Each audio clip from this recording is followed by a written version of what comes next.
하나님께 영광이 될 뿐만 아니라 우리 모두에게 감동이 되는 귀한 찬양 전해주셔서 감사합니다. 우리 수고한 찬양대 위에서 격려의 박수 한번 하겠습니다. 주님의 날을 맞이하여서 언성에 속한 우리 권속들께서 주의 전으로 오신 것을 진심으로 환영하고 축복합니다. 주의를 지킨다는 것은 우리가 장차 하나님 나라 가서 영원토록 하나님을 예배하게 될 것을 예표하는 것이 주일 예배입니다. 우리가 이 세상에 속한 사람이 아니라 하나님께 속한 사람이라는 것을 이 땅에 살면서 나타내 보여주는 증거가 주일 성수입니다.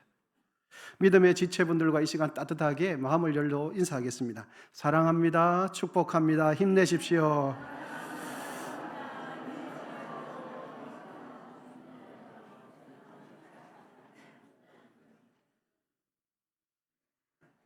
우리는 이 땅에서만 예배하는 것이 아니라 우리의 생명이 끝나면 하나님 나라 가서 또다시 예배할 겁니다. 그런 의미에서 당신은 영원히 나와 함께 같이 갑니다. 인사하겠습니다. 당신은 영원히 나와 함께 같이 갑니다.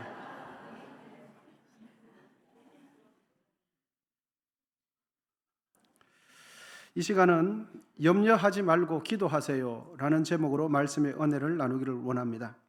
사람은 태어나면서부터 죽을 때까지 일생 동안 떠나지 않는 것이 염려입니다. 뱃속에 아기를 가진 임산부를 생각해 보십시오. 그 임산부는 아기가 건강하게 태어날 때까지 어떤 염려를 합니까? 뱃속에 있는 이 아기가 건강하게 태어나야 할 텐데 그 생각을 계속 하는 겁니다. 아기가 태어나면 엄마는 염려가 바뀌어요. 어떤 염려합니까? 별 탈 없이 자라야 할 텐데 또 이렇게 염려합니다. 건강하게 자랍니다. 건강하게 자라고 나면 초등학교 입학할 때 되면 또 다른 염려를 합니다. 어떤 염려합니까? 친구를 잘 사귀어야 할 텐데, 혼자 있으면 안 될 텐데, 따돌림 당하면 안 될 텐데, 그런 염려를 합니다. 초등학교 고학년이 되면 부모는 또 어떤 염려합니까? 공부가 뒤처지지 말아야 할 텐데, 그런 염려를 또 해요. 중학교, 고등학생, 사춘기가 되면 염려가 또 바뀌어서 또 염려를 하는데 어떤 염려합니까? 예민한 사춘기 시절 나쁜 친구 사귀지 말아야 할 텐데 밤낮 그 걱정을 하는 거예요. 고등학교 3학년 되면 부모님들은 어떤 염려합니까? 그렇습니다. 대학 수능 시험 잘 쳐서 좋은 대학 가야 할 텐데 그 염려하면서 평생 염려하며 사는 거예요. 여러분, 좋은 대학 들어갔습니다. 그러면 염려 끝입니까? 대학교 4학년쯤 되면 어떤 염려합니까? 맞습니다. 그나마 대우가 좋은 직장을 구해야 할 텐데 또 이 염려하는 겁니다. 여러분, 좋은 직장 대기업 들어갔습니다. 그러면 염려가 졸업합니까? 염려를 졸업합니까? 아닙니다. 또 염려합니다. 어떤 염려입니까? 한 살이라도 젊을 때 짝을 만나야 할 텐데 염려 끝에 좋은 짝을 만났습니다. 결혼만 시켜놓으면 정말 끝인 줄 알았는데 여러분, 결혼시키고 나니까 부모는 또 다른 염려합니다. 결혼을 했으니까 건강한 아기를 가져야 할 텐데, 그래야 온전한 가정을 이룰 텐데, 이런 염려합니다. 결혼한 자녀가 임신을 했다는 소식을 들었어요. 얼마나 기쁜지 몰라요. 근데 그 기쁨은 잠시뿐이에요. 근데 그 기쁨 지나고 난 뒤에 뭐합니까? 또 염려합니다. 어떤 염려합니까? 내 딸이 건강하게 출산해야 할 텐데 또 그 염려하는 거예요. 여러분, 건강한 아기를 출산해야 할 텐데 라고 부모가 염려했던 그 염려를 자녀들이 그대로 물려받으면서 또 염려하면서 그렇게 살아요. 염려를 대물림하면서 살아가요. 부모가 염려했던 그대로 자녀들이 살면서 염려하면서 살아갑니다. 염려로 시작해서 염려로 끝나는 일생을 살아가는 것이 우리의 인생이에요. 그런데 여러분, 염려, 근심, 걱정 떨쳐버리려고 해도 잘 떨쳐지지가 않습니다. 별로 염려 안 하는 것처럼 보이는 사람들이 있죠. 그 사람들은 염려 안 하는 것이 아니라 속으로 염려합니다. 점잖은 것 같은데 속으로 염려해요. 그래서 모세는 시편 90편 10절에 보면 사람의 인생을 이렇게 표현합니다. 우리 같이 한번 읽어보겠습니다. 시작. 우리의 연수가 70이요 강건하면 80이라도 그 연수의 사랑은 수고와 슬픔뿐이요 신속히 가니 우리가 날아가나이다. 모세는 사람의 인생을 수고와 슬픔뿐이다. 수고와 슬픔.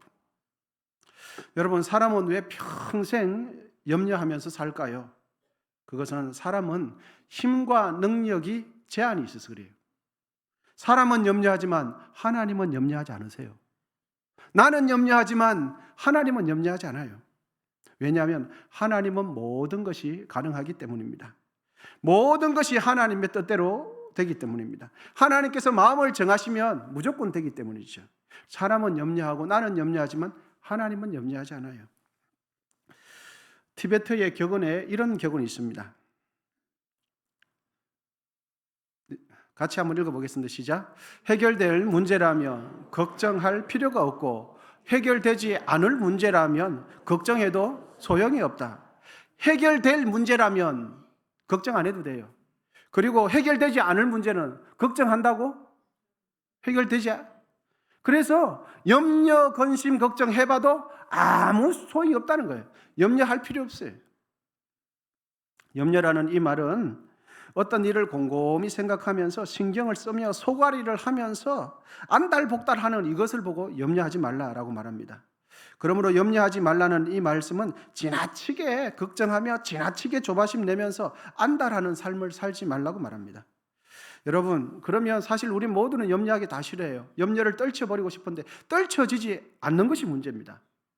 그러면 어떻게 하면 불필요한 이 염려의 굴레에서 벗어날 수 있을까 하는 것입니다. 첫째는 이것입니다. 우리 같이 읽겠습니다. 시작. 하나님과 가까워져야 합니다. 하나님과 가까워지면 염려와 멀어지게 됩니다. 하나님과 가까워지면 염려는 멀어지게 돼 있어요. 하나님과 멀어지면 염려와 가까워지게 돼 있어요.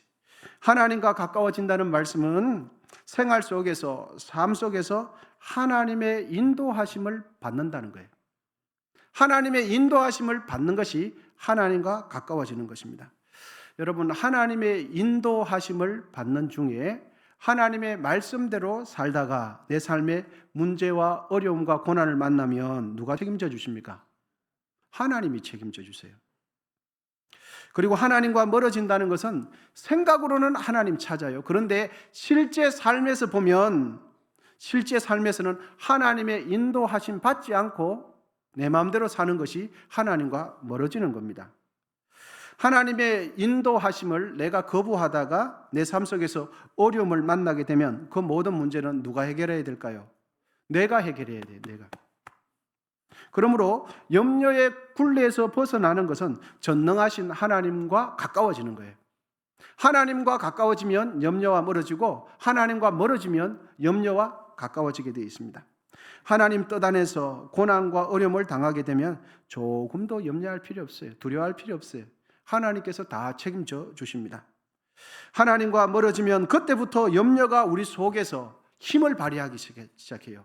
염려가 우리 마음속에서 그때부터 영향력을 발휘하고 염려가 내 마음속에서 주인 노릇하기 시작해요. 베드로전서 5장 7절 우리 말씀 같이 읽겠습니다. 시작. 너희 염려를 다 주께 맡기라. 이는 그가 너희를 돌보심이라. 아멘. 우리의 염려를 해결해 주실 수 있는 분은 전능하신 하나님밖에 없습니다. 그러므로 염려가 있을 때마다 그 염려를 하나님께 맡기십시오. 그것이 염려의 굴레에서 벗어나는 비결입니다. 그럼 나의 염려를 하나님께 맡겨야 되겠는데 어떻게 하나님께 맡기는가 하는 거예요. 보이지 않는 염려, 보이지 않는 하나님, 그럼에도 불구하고 내 속에 있는 이 염려를 어떻게 하나님께 맡길 수 있는가? 그것은 바로 이렇습니다. 우리 6절 상반절 같이 읽겠습니다. 시작. 아무것도 염려하지 말고 다만 모든 일에 기도와 간구로. 아멘. 염려를 하나님께 맡기는 비결은 기도함으로 나의 염려를 하나님께 맡길 수 있습니다. 나의 고민, 나의 연약함, 나의 괴로움, 내 몸 안에 있는 질병, 이 모든 염려를 기도함으로써 하나님께 맡겨지게 되는 것입니다. 고아의 아버지라고 불리는 조지 물러 목사님, 그 목사님께서는 수천 명의 고아를 돌봤는데 그 목사님 뒤에는 든든한 후원단체 하나 없었어요. 돈이 없어서 아이들의 식사를 제공하지 못할 때가 위기가 한두 번이 아니었습니다. 그때마다 뮬러 목사님은 항상 염려 대신에 나의 아버지 되시는 하나님께 기도했습니다.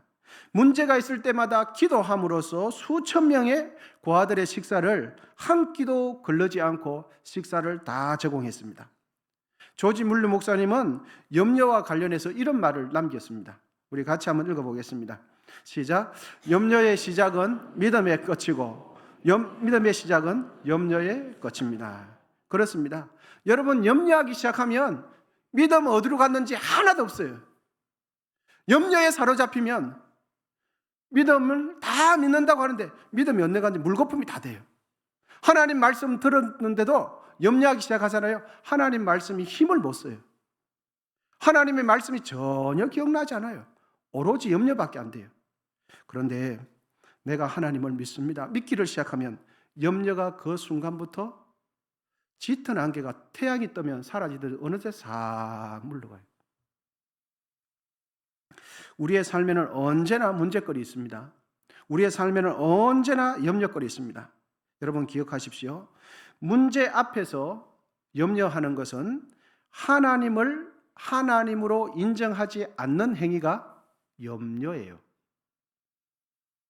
문제 앞에서 기도하는 것은 하나님을 하나님으로 인정하는 행위가 기도입니다. 기도는 내 문제를 하나님의 문제로 맡기는 것이 기도입니다. 내 문제가 하나님 문제 되도록 하는 것이 기도예요. 그러므로 걱정, 근심, 염려가 우리의 삶에 밀물처럼 밀려올 때 염려하지 마시고 기도하시기를 축원드립니다. 기도함으로써 내 염려를 하나님께로 맡기게 되는 거죠.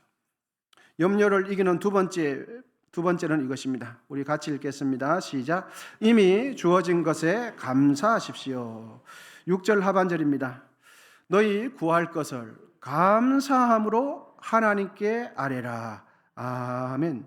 여러분, 감사하는 마음을 갖는 것은 환경이나 조건에 따라서 결정되는 것처럼 보이지만 아니에요. 감사는 전적으로 내가 선택하는 겁니다. 염려할 거냐, 감사할 거냐, 누가 선택한다고요? 내가 선택하는 거예요. 우리가 선택하는 거예요. 그런데 여러분, 염려에 빠지게 되면 그 염려가 하나님께 나아가는 우리의 발목을 잡아버려요. 염려가 하나님께 나아가지 못하도록 염려가 걸림돌이 되어지고 방해물이 딱 돼요. 여러분, 염려에 빠진 사람 치고 하나님 의지하는 사람 보셨습니까? 없어요. 염려하면서 하나님 의지하는 것은 있을 수가 없어요. 염려하든지 하나님을 의지하든지 두 개 중에 하나예요. 염려하는 것은 하나님을 하나님으로 인정하지 않는다는 표시가 염려예요.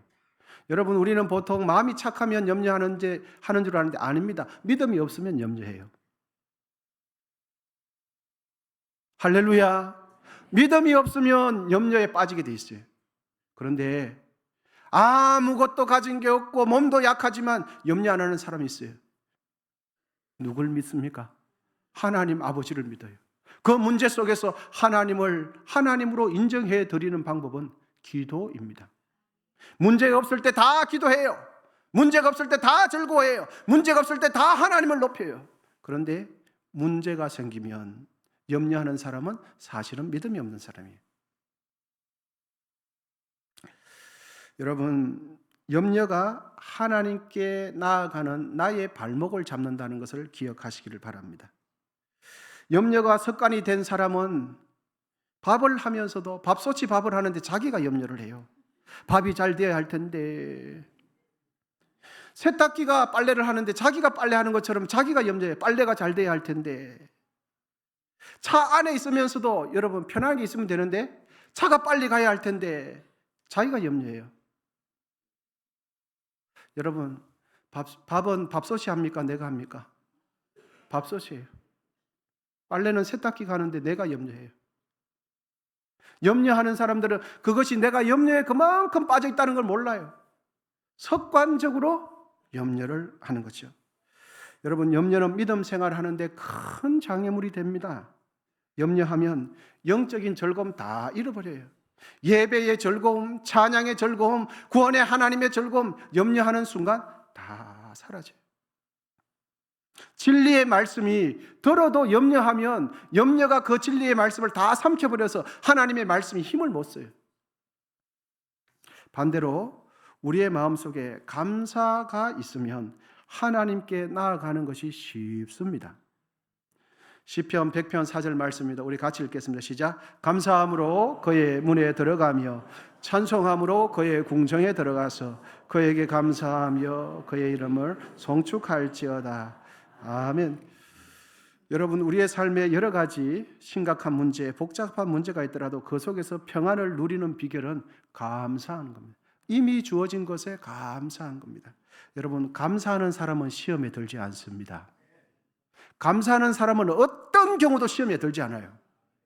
그런데 감사를 빼버리고 염려하는 사람은 시험거리가 아닌데도 시험에 들어요. 시험을 누가 만듭니까? 자기가 시험 안에 들어가서 푹 빠져요. 거기서 시험 들 것이 아닌데 시험에 들어요. 내가 감사하기로 결정하는 순간 근심, 불평, 염려는 더 이상 우리의 마음속에서 영향력을 행사하지 못해요. 감사하기로 결정하는 그 순간부터 우리의 마음은 하나님의 평안으로 가득 차게 되는 것입니다. 감사하는 습관은 우리의 신앙생활에 큰 도움이 됩니다. 여러분, 염려는 하나님을 하나님으로 인정하지 않는다는 불신의 표시가 염려예요. 불신의 표시가 염려이고, 감사는 하나님을 나의 하나님으로 인정하는 믿음의 표시가 감사입니다. 우리는 지금까지 신앙생활을 하면서 하나님 잘 섬긴다고 해왔는데 돌아서면 뭐 했습니까? 염려했어요. 입술로는 하나님 섬긴다고 하는 듯하나 내 마음에서는 하나님이 하나님의 주인 자리에 앉아 있지 않아요. 염려가 내 가슴 속에 주인 자리에 앉아 있어서 주인 노릇했던 거죠. 여러분, 하나님을 정말로 잘 섬기기를 원하십니까? 그러면 이미 주어진 것에 감사하십시오. 그것이 나의 삶을 인도하시는 지금의 하나님을 나의 하나님으로 인정하는 표시입니다. 여러분, 오늘 말씀은 아무것도 염려하지 말라라고 말씀하시는데 이 말씀을 오해하셔서 아무것도 하지 말라 이렇게 받아들이시면 말씀을 오해하는 것입니다. 말씀은 뭘 하지 말라고 그러는 겁니까? 아무것도 염려하지 말라고 말씀하셨지 아무것도 하지 말라 이 말씀하지 않은 거예요. 문제가 발생하면, 내 삶에 어려움이 발생하면 그 문제를 해결하기 위해서 내가 기도하면서 할 수 있는 최선을 다하는 것이 하나님의 뜻이에요. 하나님은 우리에게 염려를 하지 말라고 말씀하셨지 아무것도 하지 말고 방관하라고 말씀하시지 않았어요. 이스라엘 백성들은 하나님의 특별한 은혜로 애굽을 출애굽함으로써 구원을 받게 되지만 그들은 이내 홍해 바다라 앞이라는 사면 초과의 상황을 만나게 됩니다. 뒤에는 애굽 군사가 애굽 병거들이 먼지를 날리면서 빠른 속도로 다가오고 있고 좌우 양옆에는 높은 산으로 우겨싸움을 당하고 있었습니다. 한 발도 앞으로 나갈 수 없는 그 상황 속에서 하나님께서는 밤새 능력의 바람 동풍을 불어서 홍해가 갈라지는 그 기적을 행하셨습니다. 여러분, 홍해가 갈라지는 기적을 경험하기 위해서 이스라엘 백성들이 해야 할 것이 있습니다. 그것은 파도가 넘실대는 홍해 바다 앞까지는 가야 해요. 홍해 바다 앞까지는 이스라엘 백성들이 두려워도 가야 합니다. 힘들어도 가야 합니다. 그런데 홍해 바다 앞까지만 가면 홍해 바다를 가르려는 기적은 누가 하시는가? 하나님이 하세요. 할렐루야. 기적의 바람 동풍을 불어서 이스라엘 백성들이 마른 땅같이 건너도록 하는 그 홍해를 가르는 것은 하나님께서 하실 일이에요. 우리는 전능하신 하나님을 믿기 때문에 아무것도 하지 않는 것이 아니라 전능하신 하나님을 믿기 때문에 파도가 넘실대는 홍해 바다 앞까지 주께서 말씀하시면 그까지 우리는 걸어가야 돼요. 믿음으로 그까지 걸어가야 돼요. 왜? 전능하신 하나님을 믿기 때문에. 하나님을 믿기 때문에 최선을 다하는 거예요. 하나님을 믿기 때문에 믿음으로 주의 일을 하는 거예요. 우리는 하나님을 믿기 때문에 아무것도 안 해도 된다고 생각 아닙니다. 주님의 말씀은 아무것도 염려하지 말라고 하셨지 아무것도 하지 말라라고 말씀 안 하셨어요. 우리가 할 수 있는 것을, 여러분, 내가 할 수 있는 것을 다 했음에도 불구하고 그때도 문제가 해결되지 않을 때는 그 다음은 누가 하실 차례입니까? 그 다음은 하나님께서 하실 차례. 바로 그때 우리 하나님께서 이렇게 말씀하세요. 너희는 아무것도 염려하지 말고 가만히 있으라. 내가 해야 할 것 다 하고 나면 그 다음에는 하나님께서 하실 차례예요. 출애굽기 14장 14절 말씀 우리 큰 목소리를 같이 읽겠습니다. 시작.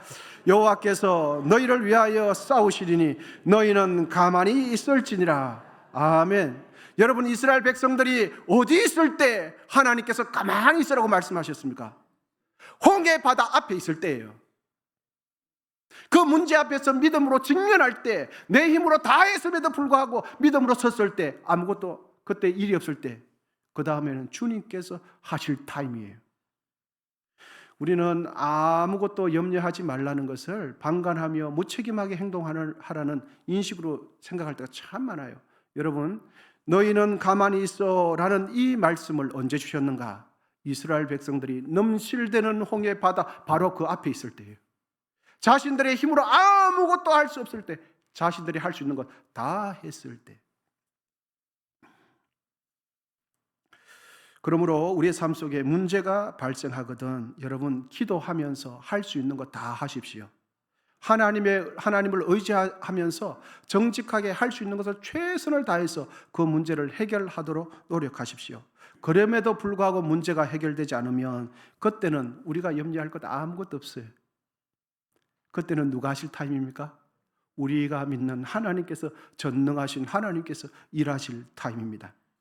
그런데 여러분, 하나님께서 역사해 주실까 안 해 주실까? 홍해 바다가 갈라질까 안 갈라질까? 이거 염려할 필요 없어요. 그것은 누가 하실 일입니까?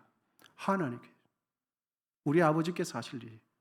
그런데 우리는 홍해가 갈라질까 안 갈라질까? 이 염려까지 우리가 다 해요. 하나님께서 역사해 주실까 안 해 주실까? 이 염려까지 다 해요. 하나님의 권한을 우리가 침해하고 있는 거예요. 그러므로 여러분, 우리가 할 수 있는 것을 최선을 다하시고 나머지는 하나님께 맡기십시오. 그 염려를 하나님께 맡기십시오. 염려를 하나님께 맡기면 하나님은 좋아하세요. 사람들은 내 염려를 사람에게 맡기면, 내 고난을, 내 어려움을 사람들한테 이야기하면 좋아할 사람 한 명도 없어요. 그런데 내 아픔, 내 염려, 내 질병, 내 괴로움을 하나님께 맡겨드리면 하나님 싫어할까 좋아할까? 여러분, 하나님 좋아하세요. 왜? 네가 믿음이 있구나, 네가 나를 의지하구나, 네가 나를 신뢰하는구나 라고 하면서 우리를 믿음 있는 자로 인정해줘요. 세상 사람들은 염려거리 맡기면 다 싫어해요. 그런데 우리 하나님은 내가 염려거리 맡기면 하나님께서 나를 더 사랑해 주세요. 할렐루야. 염려를 맡기십시오. 그것이 하나님께 사랑받는 비결이에요. 나의 아픔을 하나님께 드리십시오. 나의 질병을 하나님께 드리십시오. 나의 괴로움을 하나님께 드리십시오. 그것이 믿음의 행동입니다. 마태복음 6장 27절에서 33절 우리 말씀을 천천히 같이 읽도록 하겠습니다. 시작. 너희 중에 누가 염려함으로 그 길을 한 자라도 더할 수 있겠느냐? 또 너희가 어찌 의복을 위하여 염려하느냐? 들의 백합화가 어떻게 자라는가 생각하여 보라. 수고도 아니하고 길쌈도 아니하느니라. 그러나 내가 너희에게 말하노니 솔로몬의 모든 영광으로도 입은 것이 이 꽃 하나만 갖지 못하느니라. 오늘 있다가 내일 아궁이에 던져지는 들풀도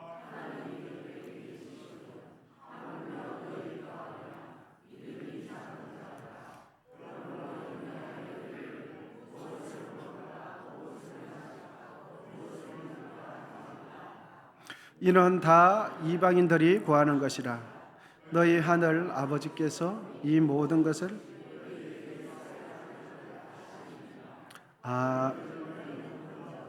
나라와 그의 의를 구하라. 그리하면 이 모든 것을 너에게 더하시리라. 그러므로 내일 일을 위하여 염려하지 말라. 내일 일은 내일이 염려할 것이요. 아멘. 우리가 말씀을 읽었는데요, 인생을 살아갈 때 염려하면서 사는 것은 하나님을 믿지 않는 이방인들이 인생을 살아가는 방식이 염려하면서 살아가는 거예요. 하나님을 믿는 우리가 살아가야 하는 삶의 방식은 기도하면서 살아가는 것이 믿는 자의 삶의 방식이에요. 여러분, 믿는 자도 믿지 않는 자들과 똑같이 병 걸립니다. 믿는 자들도 믿지 않는 이들과 똑같이 괴로움을 겪고요. 믿는 자들도 믿지 않는 이들과 똑같이 사업의 어려움을 겪고요. 믿는 자들도 믿지 않는 이들과 똑같이 자녀들이 속을 썩여요. 그런데 여러분, 뭐가 다르냐? 문제 앞에서 반응하는 태도가 달라요. 믿는 사람과 안 믿는 사람은. 여러분, 하나님을 믿지 않는 사람은 문제 앞에서 염려하면서 인생을 살아가요. 그런데 믿는 자들은 문제 앞에서 뭐 하면서 살아갑니까? 맞습니다. 기도하면서 살아가는 거예요. 이방인들은 내가 무엇을 먹을까, 무엇을 할까 염려하면서 살아가는 것들이 하나님 없는 이방인들이에요. 여러분, 문제 없는 삶이 하나님을 섬기는 삶이 아니라 문제 앞에서 기도하면서 인생을 살아내는 사람이 하나님을 믿는 사람이에요. 우리는 문제가 없어야 하나님께서 복을 주시고 문제가 없어야 하나님 믿는 사람이라고 생각할 때 아니요. 똑같습니다. 믿는 사람이나 안 믿는 사람이나 감기 똑같이 걸려요. 그리고 밥 먹고 나면 믿는 사람이나 안 믿는 사람이나 아무리 기도 많이 해도 배고픈 거 똑같아요. 독감 똑같이 걸리고요. 사업 잘 안 되는 거 똑같이 잘 안 되고요. 어려움 당하는 거 똑같이 어려움 당해요. 그런데 어떻게 반응하느냐가 믿는 사람, 안 믿는 사람 차이가 나는 거죠. 여러분, 문제는 동일하지만 우리는 염려하면서 살 인생이 아니라 하나님을 의지하면서 기도하면서 살아야 할 하나님의 자녀입니다. 당신은 하나님의 자녀입니다. 여러분, 사실 오늘 7절 말씀은, 오늘 우리가 2절 말씀인데 7절 말씀은 우리가 원하는 결론이 아닐 수 있어요. 그리하면 모든 지각에 뛰어난 하나님의 평강이 그리스도 예수 안에서 너희 마음과 생각을 지키시리라. 우리가 바라는 결론은 이 결론이 아니라 기도하면 하나님께서 모든 문제를 해결해 주신다. 기도하면 모든 문제 해결된다. 이 결론을 원하는데 성경은 그런 결론을 내지 않고 뭔가 이상하게 이런 결론을 내주세요. 우리가 원하는 결론은 기도만 하면 된다. 하나님께 부르짖어 기도만 하면 모든 문제가 일사천리된다. 이 결론을 여러분들 원하시는 건 아닙니까? 인생을 스스로 포기하는 사람들을 자세히 보면, 인생을 비관하면서 좌절하는 사람들을 보면 그들은 하나같이 마음의 평안을 잃어버린 사람들이에요. 삶이 힘들기 때문에 인생을 스스로 포기하는 것이 아니라 마음의 평안이 없기 때문에 인생을 스스로 포기하는 겁니다. 마음의 즐거움을 잃어버리기 때문에 삶을 포기하는 거예요. 고난이 있어서 좌절하는 것이 아니라 마음에 소망이 없기 때문에 인생 앞에서 주저앉아 있는 겁니다. 그러므로 이 세상을 살아가는 우리에게 있어서 정말 중요한 것은 여러분, 물질이 아니라 마음의 평강이에요. 우리의 삶에 있어서 정말 중요한 것은 마음의 즐거움이에요. 여러분, 마음이 평안하고 마음이 즐거운 사람이 진짜 행복한 사람 아닙니까? 많이 가졌어도 마음이 괴로운 사람이 늘 있어요. 많이 가졌음에도 불구하고 마음이 가난한 사람이 있어요. 그런데 많이 안 가졌는데 보면 부자예요. 뭐가 부자냐? 마음이 부자예요. 마음이 항상, 그분은 마음이 잔치날이에요. 마음이. 그런데 어떤 분들은 많이 가지고 많이 가져 있음에도 불구하고 마음이 항상 장례식장이에요. 마음이 항상, 그분은 장례식장이에요. 마음이 늘 울어요. 마음이 항상 징징징징징징해요. 여러분, 하나님께 기도하면 하나님께서 우리의 마음과 생각을 지켜주신다는 이 말씀은 우리의 생명을 지켜주실 뿐만 아니라 이 험한 세상을 살아나갈 힘과 용기를 주신다는 뜻이에요. 어떤 상황 가운데서도 행복한 인생을 살아갈 수 있도록 하나님께서 이끌어 주신다는 뜻이에요. 여러분, 암이 걸려도 찬양할 수 있습니다. 사업이 안 돼도 하나님을 찬양할 수 있어요. 사업장에 부도가 나고 불이 났음에도 불구하고 잿더미 위에서 하나님을 찬양하는 것이 여러분 가능해요. 예수 그리스도 안에서 평강을 주시는 하나님의 평강을 이 시간 누리시기를 축원드립니다. 마음의 평강을 누리시는 것이 물질의 복을 받는 것보다 더 큰 은혜예요.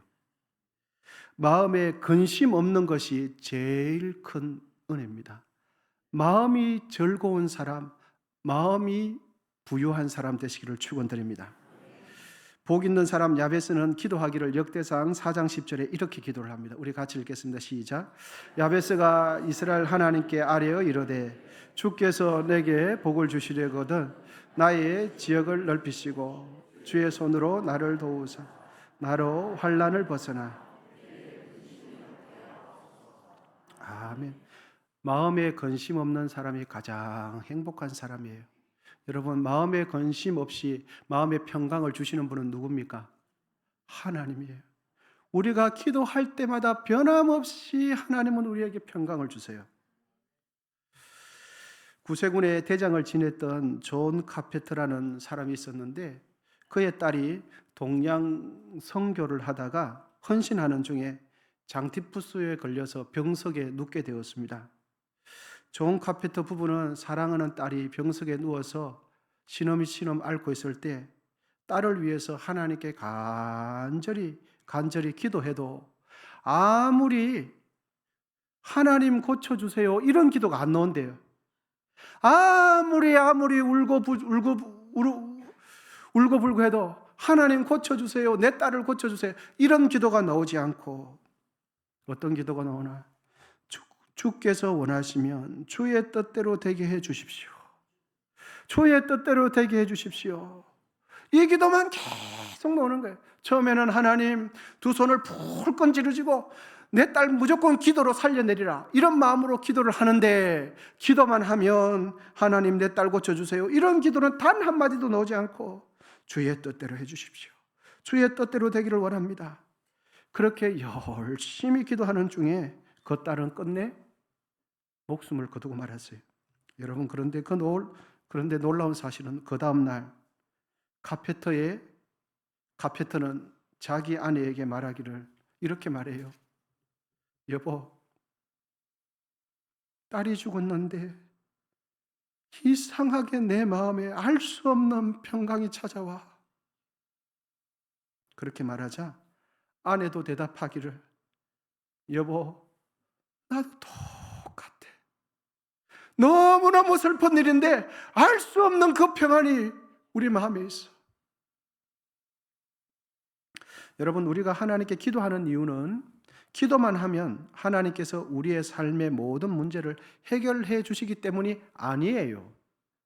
기도만 하면 내 인생에 대박이 터지기 때문에 기도하는 것이 아니라 우리가 항상 기도하는 것은 기도만 하면 어김없이 우리의 마음 가운데 하늘의 평화가 임하기 때문이에요. 할렐루야. 기도만 하면 절망 가운데 있는 우리의 인생을 살아갈 힘과 용기를 주시기 때문이에요. 우리는 이렇게 생각해요. 기도만 하면 망해가는 사업이 벌떡 일어나는 줄 알았어요. 기도만 하면 죽은 자가 살아나는 줄 알아요. 기도만 하면 대박이 터지는 줄 아닙니다, 여러분. 기도해도 안 되는 것이 많아요. 그런데 우리가 왜 기도하냐? 기도만 하면 그 괴로운 마음이 어느 순간에 하늘 문이 열려서 하나님의 보좌가 우리 가슴속에 들어와요. 그리고 하나님께서 우리의 마음을 다스려 주심으로 말로 닿을 수 없는 마음의 부유함이 우리에게 찾아오기 때문입니다. 사랑하는 여러분, 삶에 염려스러운 일이 있으십니까? 괴로운 일이 있으십니까? 기도하십시오. 하나님을 믿고 섬기는 우리는 이 땅을 살아갈 때 염려하면서, 하나님 없는 것처럼 염려하면서 살아가야 할 사람이 아니라, 동일한 문제를 만나지만 우리는 기도하면서 살아가야 할 하나님의 사람들이에요. 하나님의 자녀들입니다. 이방인처럼 염려하면서 살지 말고 기도함으로 하나님께서 주시는 그 평안을 이 땅에서 지금 누리면서 행복하게 사시기를 축원드립니다. 여러분, 물질이 있다고 행복한 것이 아니에요. 마음이 평안해야 행복이 찾아와요. 하나님께서 우리의 마음 가운데 소망을 주실 때 행복한 삶이 됩니다. 예수 믿으면, 하나님 믿으면 어떤 상황 가운데서도 행복한 삶을 살 수 있어요. 그래서 오늘 7절 말씀은 기도하면 들어주겠다고 말씀하시지 않는 이유가 바로 거기 있어요. 7절 말씀 우리 다시 한번 읽으면서 오늘 설교 말씀 마치도록 하겠습니다. 말씀 7절 말씀 같이 한번 띄워주세요.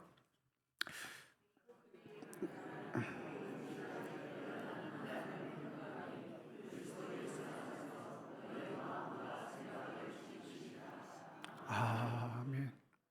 기도하겠습니다.